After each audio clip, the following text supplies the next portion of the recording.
Roper, falar comigo, galerinha do canal NK Black, tudo bom com vocês? Então, hoje eu estou aqui para falar do segundo episódio da série live action de One Piece. Então, pessoal, sem mais delongas, bora pro vídeo!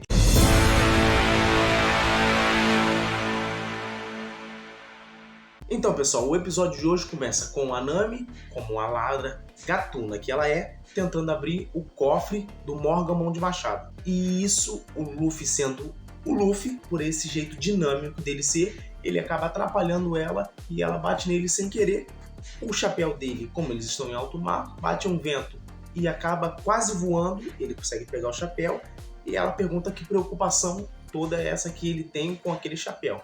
E aí é que tá o ponto de direção que se destaca quando o cara é um bom diretor, porque ele começa nesses certos pontos colocar alguns flashbacks que vão contando as histórias de pouco em pouco, e isso é muito interessante, porque vem trazendo uma importância do porquê que o Luffy ama tanto aquele chapéu, assim como ele fala no próprio episódio que o lixo de algumas pessoas é o tesouro de outras, assim como aquele chapéu para muitas pessoas é só um chapéu de palha, mas para ele tem uma grande importância. A Nami consegue abrir o cofre e nisso eles veem que lá dentro do cofre existe o mapa da Grand Line. Então eles são atacados pelo bando do Bug com um gás que faz todos eles caírem no sono. O Luffy, vendo que correria o risco de perder o mapa, o que ele faz? Engole o mapa, e isso vem trazendo a diferença do Luffy da animação para a série. Mais uma vez, isso aqui não é uma cópia da animação. Esse Luffy aqui ele está adaptado, ou seja, ele é um pouco mais inteligente do que o Luffy da animação e até mesmo do que o Luffy dos mangás. E isso mostra que se o Luffy não quisesse ser um pirata, ele podia muito bem ganhar muito dinheiro com aquela profissão de engolidor de espada.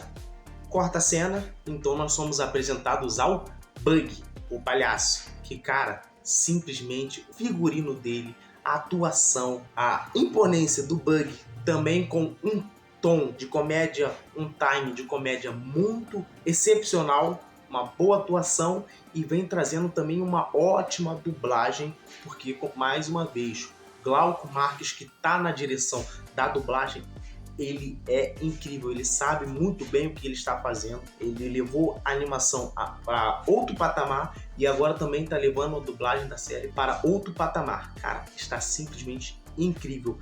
E a apresentação do Bug, desculpe pelo trocadilho, mas ele rouba os holofotes, está incrível. A série ela vem trazendo uma adaptação do que é nos animes e do que é nas HQs, para não ter uma apresentação de toda a cidade que era atormentada pelo Bug. Aproveitando que era um palhaço, eles aproveitaram para colocar tudo dentro de um circo.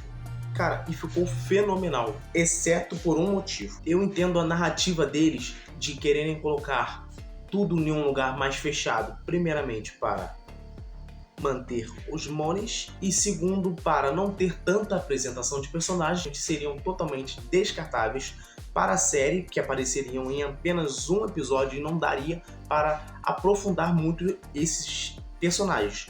Porém, poderia ter colocado um ou outro que fizesse a gente ter um apego maior pela cidade. Por exemplo, pelo cãozinho que apareceu, se eu não me engano, por uns 2 segundos. E pelo menos pelo prefeito, que a gente só viu ele ali conversando como se fosse uma pessoa qualquer. Mas eu também entendo como narrativa da série que eles preferiram colocar tudo dentro daquele circo, porque seria uma melhor forma de apresentar os poderes do Luffy e também do Bug, principalmente, que ele se parte em vários pedaços. E como eles colocaram dentro do circo, eles puderam fazer uma coisa que ficaria mais no escuro, mascararia os efeitos especiais ainda sendo adaptados para nós, o público. Porque talvez se fosse em uma cena um pouco mais clara, nós veríamos muito os defeitos especiais e causaria um pouco de estranheza para cada um de nós. E a gente ia acabar perdendo essa imersão na série. Então, como eles preferiram fazer isso, ficou muito interessante, porque uma das maiores preocupações era o poder do Luffy, porque não é normal conseguir fazer um CGI tão bom de pessoas se esticando. Se você quiser comparar, você pode ver que na Marvel eles preferiram trocar os poderes da Kamala Khan, que é a Miss Marvel. Eles colocaram aquele poder lá mais cristalizado, que ela consegue criar coisas cristalizadas, do que se esticar propriamente do que ela é nas HQs ou nas algumas animações em que ela aparece. Eles preferiram trocar o poder para não ter que fazer aquela estranheza. A própria Marvel, que está entregando qualquer tipo de CGI, preferiu não fazer aquele CGI para você ver o quanto que aquele CGI é trabalhoso.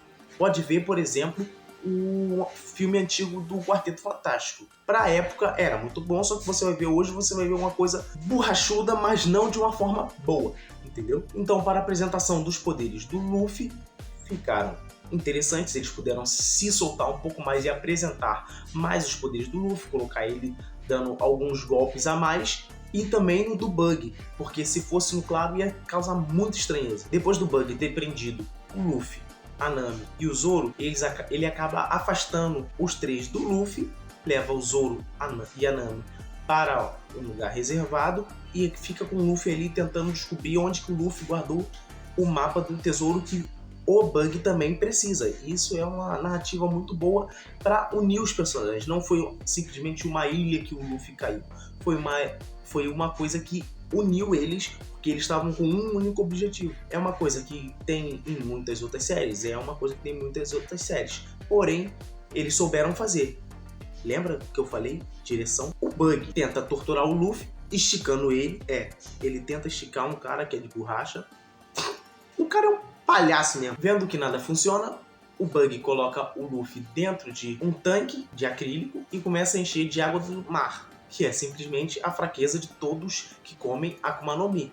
Eles perdem os poderes e simplesmente ficam fracos. Na verdade, eles não perdem os poderes, eles não conseguem usar os poderes deles.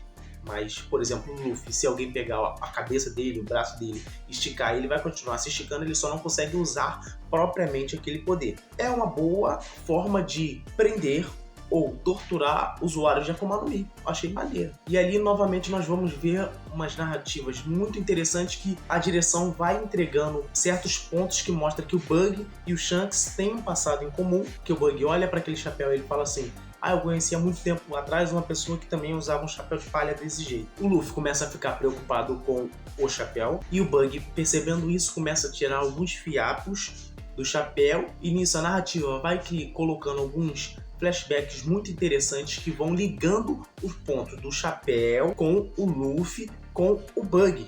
Muito interessante mesmo, interligando assim certos pontos do passado com o presente que façam sentido, não são flashbacks simplesmente jogados, são coisas que acrescentam no episódio. Voltando a falar da cidade, uma coisa que eu percebi, a cidade ela pode até não ter sido aprofundada na série, porém eles conseguiram usar um recurso que é muito interessante, porque tem um certo momento que quando a Nami consegue fugir do grupo do Bug, ela consegue fugir, no caso, daquele circo ali, e ela olha ao redor da cidade, a cidade está toda destruída. E isso mostra pra gente que ela tem um certo problema com cidades que são atormentadas por piratas. E quem conhece a história da Nami vai identificar até onde que nós vamos chegar. Corta a cena novamente, nós vamos para onde? Para o navio do Garp, que está fenomenal. Tá parecendo até um forte, cara. Aquilo tá incrível, aquele cachorro segurando o osso, que segura as correntes, que provavelmente são as âncoras do navio. O figurino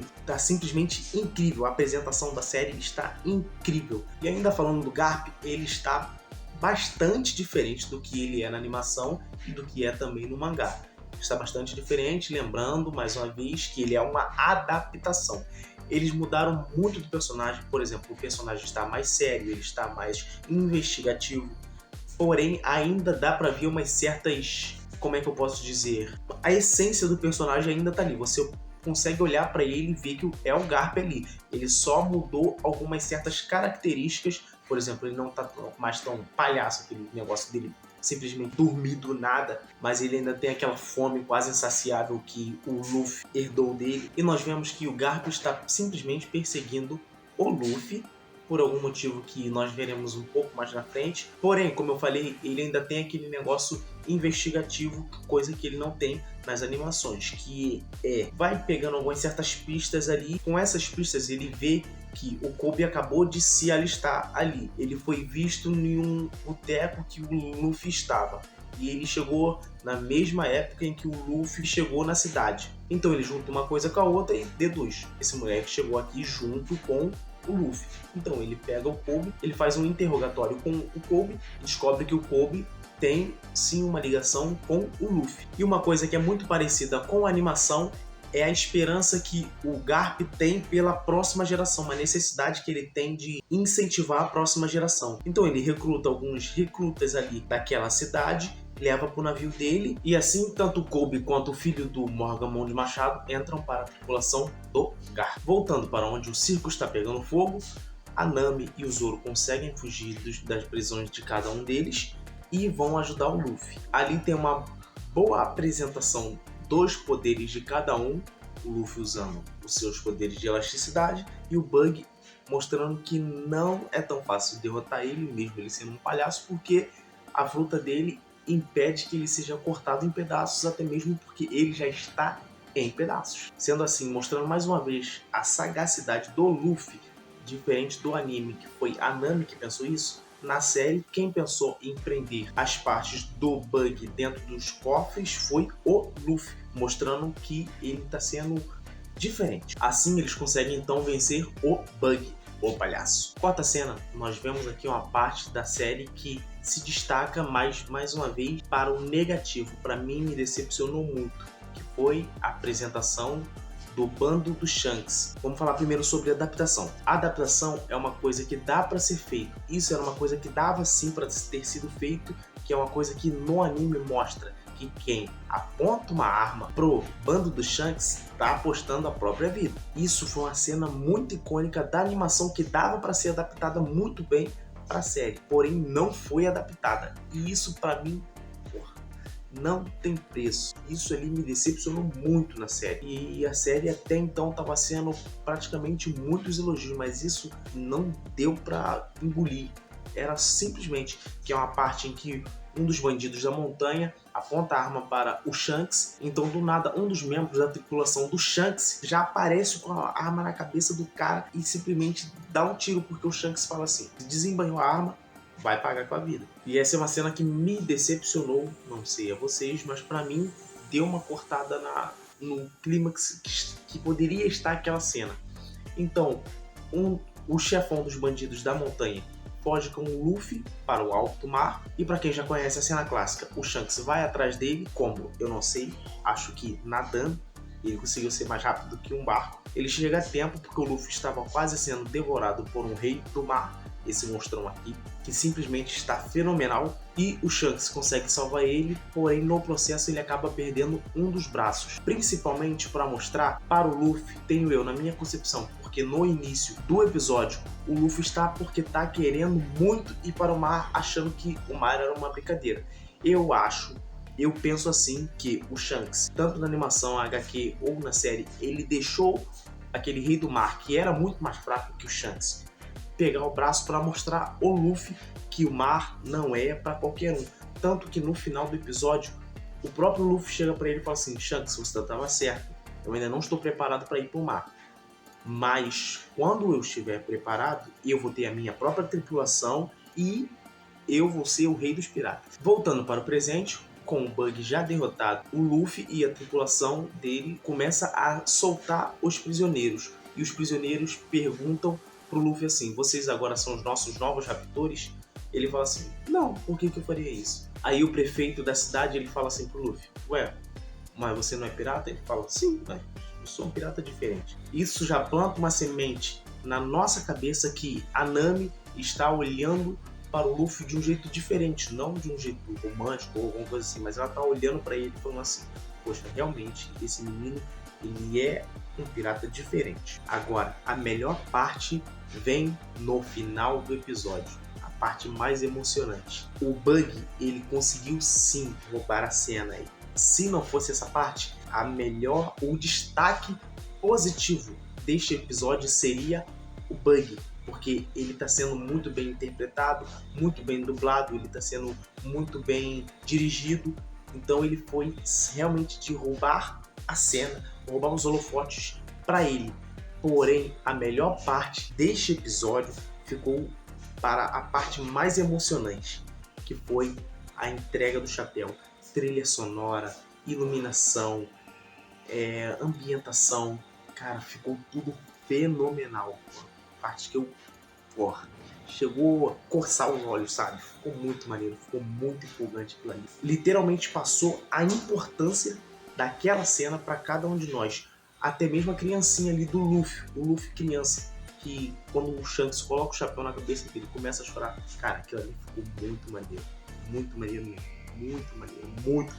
Não é pouco, é muito maneiro, muito. Então é isso, pessoal. Muito obrigado por cada um de vocês que estão acompanhando a nossa grande jornada até nós conseguimos alguns dos nossos objetivos e um deles é sim um canal de sucesso. Então muito obrigado a cada um de vocês. Se nós estamos aqui hoje, nós não estamos realmente recebendo nada, estamos fazendo isso aqui simplesmente por puro prazer. Então muito obrigado por vocês estarem acompanhando a gente. Comenta aqui embaixo, não esquece de comentar. Faz o seguinte, quem assistiu o episódio e também está assistindo aqui, comenta aqui embaixo o que o Bug falou para o Luffy, que foi o Luffy se